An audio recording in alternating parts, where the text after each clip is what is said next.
అందరికీ నమస్కారం అండి. నా పేరు నిమ్మల రామారావు అండి. ఈరోజు మనం హోమియో చిట్కాలో భాగంగా పశు వ్యాధులు హోమియో ప్రథమ తీసుకుని తెలుసుకుందాం అండి. ఈరోజు మనం తెలుసుకోవాల్సింది ఏంటి అంటే పశువులలో చుండ్రు వ్యాధి నివారణ హోమియో చికిత్స మనం తెలుసుకుందాం అండి. మామూలుగా ఏంటి అంటే ఒకసారి కొన్ని సందర్భాల్లో కొన్ని పశువులకి చుండ్రు వ్యాధి వస్తుందండి. ఈ చుండ్రు వ్యాధిని మనం ఎలా గుర్తించవచ్చు అంటే ఈ యొక్క పశువుకి ఏంటంటే శరీరం మీద తెల్లని పొలుసులు వస్తాయండి.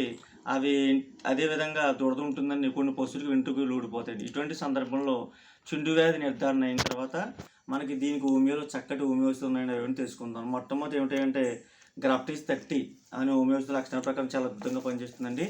తర్వాత కాలీసల్ఫ్ 6x ట్యాబ్లెట్లు, దీన్నే KS6X అంటారండి. KS6X ట్యాబ్లెట్ చాలా చక్కగా లక్షణాల ప్రకారం ఉపయోగపడతాయి. అయితే ఇది అలవాటు చేసుకుందామండి. మామూలుగా చుండ్రు వ్యాధి వచ్చినటువంటి పశువులు, గేదెలు కానీ ఆవులు కానీ ఏమిటంటే ఇటువంటి చుండ్రు వ్యాధి సందర్భంలో గ్రాఫ్టిస్ 30 1 గ్రామ్ క్వాంటిటీ పిలిచి తీసుకున్నట్టయితే మీరు ఉదయం 10 మాత్రలు, సాయంత్రం 10 మాత్రలు పచ్చగడ్డిలో కానీ, ఎండుగడ్డిలో కానీ, తవుల్లో కానీ, దానాలు, గట్టిపండ్లో కానీ ఈ రకంగా రోజుకి 2 మోతాదులు వరుస 3 రోజులు వాడాలండి. అదే మామూలుగా ఏమిటంటే కొన్ని ప్రాంతాల్లో డైల్యూషన్ వాడతారండి. అటువంటి సందర్భంలో ఏం చేస్తారంటే గ్రాఫ్టిస్ 30 మీరు ఏంటంటే 1 గ్రామ్ క్వాంటిటీ డైల్యూషన్ తీసుకున్నట్టయితే ఉదయం 5 లేదా 6 చుక్కలు, సాయంత్రం 5 లేదా 6 చుక్కలు పచ్చగడ్డిలో కానీ, తవుల్లో కానీ, దానాలో కానీ శుభ్రమైన నీటిలో మనం ఈ యొక్క పశువుకి పొద్దున్న సాయంత్రం నేను చెప్పిన విధంగా రోజుకి 2 సార్లు వరుస 3 రోజులు వాడాలండి. తర్వాత దీన్ని దూరంగా జాగ్రత్త కట్టి పెట్టారండి. తర్వాత మీరు ఏం చేస్తారంటే నేను పైన చెప్పిన విధంగా గ్రాఫ్టిస్ 30 నేను చెప్పిన విధంగా రోజుకి 2 మోతాదులు వరుస 3 రోజులు వాడండి. తర్వాత దీంతో పాటుగా మీరు ఏం చేస్తారంటే కాలీసల్ఫ్ 6x ట్యాబ్లెట్లు, KS6X ట్యాబ్లెట్లు 1 ounce కొనుక్కు తెచ్చుకుని మీరు ఏం చేస్తారంటే ఉదయం ఆ ట్యాబ్లెట్లు, సాయంత్రం ఆ ట్యాబ్లెట్లు తవుల్లో కానీ, దానాలో కానీ లేదా శుభ్రమైన నీటిలో ఈ రకంగా రోజు ఉదయం KS6X ట్యాబ్లెట్ ఆ ట్యాబ్లెట్లు, సాయంత్రం ఆ ట్యాబ్లెట్ ఒక 4 రోజుల పాటు వాడాలండి.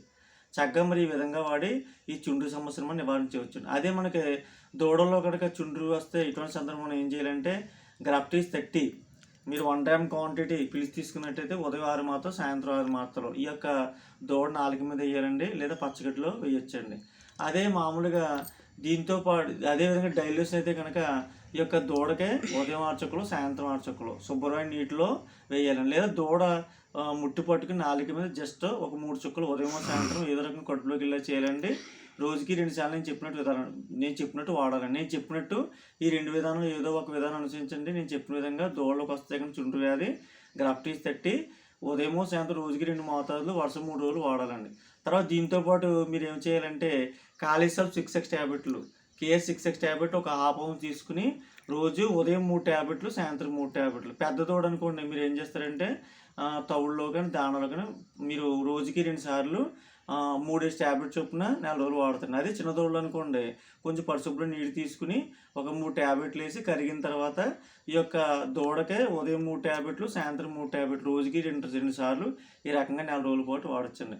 చక్కగా నేను చెప్పిన విధంగా ఈ యొక్క పశువులకి, గేదెలు కానీ, ఆవులకు కానీ, దూడలకు కానీ చుండ్రు వ్యాధి వచ్చినప్పుడు నేను చెప్పినటువంటి హోమియో ఔషధాలు వాడి ఈ హోమియో పశు ప్రాథమిక చికిత్స ద్వారా ఈ చుండ్రు వ్యాధి మనం నివారణ చేయొచ్చండి. మరి హోమియో అనేది వైద్యశాస్త్రం ఖచ్చితంగా సురక్షితం అండి. లక్షణాల ప్రకారం వాడాలండి.